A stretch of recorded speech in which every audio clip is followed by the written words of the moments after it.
Wow, good news! Ito ang naging payag ng ilang mga fans at tagahanga ni Katrina Halili at Chris Lawrence sa balitang buntis na nga ito sa pangalawang pagkakataon. Marami ang natuwa dahil sa wakas ay magkakaroon na ng kapatid ang kanilang anak na si Katie na bagay namang matagal na nila itong hinahangad hindi lamang ng kanilang mga fans kundi at mga tagahanga sa showbiz.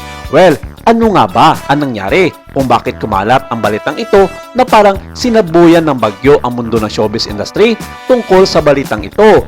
Sa mga naunang payag kasi na kumakalat online, totoo naman kasi na nadulas nga si Miss B sa kanyang pagkakasabi sa harap ng madla sa kanilang live video ni Chris Lawrence habang sila ay nasa pamamasyal sa Hong Kong nitong mga nakaraang linggo.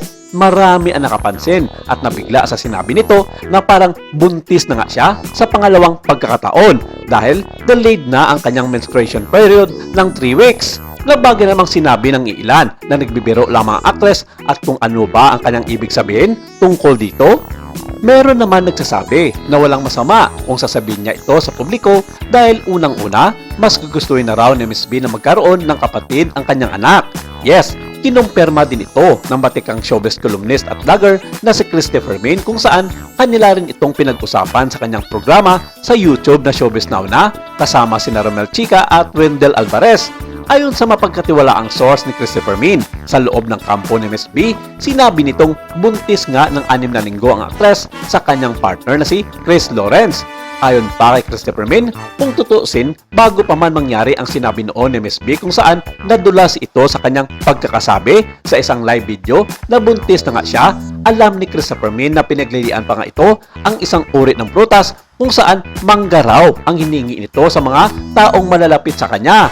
Walang duda lang raw ito, sabi ni Christopher Min. At ayon sa kanya, antayin na lang daw ang kunting panahon pa para i-anunsyo ni Katrina at Chris ang tungkol dito sa isang formal na payag.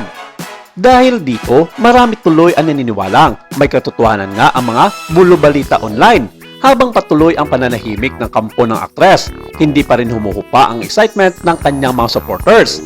Ang ilan ay agad nang nagpaabot ng congratulatory messages para kay Katrina, habang ang iba naman ay sabik nang malaman kung sino nga ba talaga ang lalaking nasa likod ng dimanoy bagong blessing sa kanyang buhay.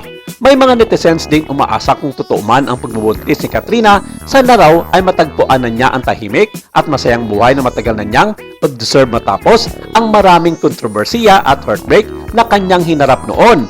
Sa ngayon, nanatiling palaisipan kung kailan tuluyang magsasalita si Katrina Halili tungkol sa isyong ito. Ngunit isang bagay ang malinaw, muling nasa sentro ng matinding atensyon ang aktres at tila handang-handa ang publiko na suportahan siya sa anumang bagong mga kabanata ng kanyang buhay.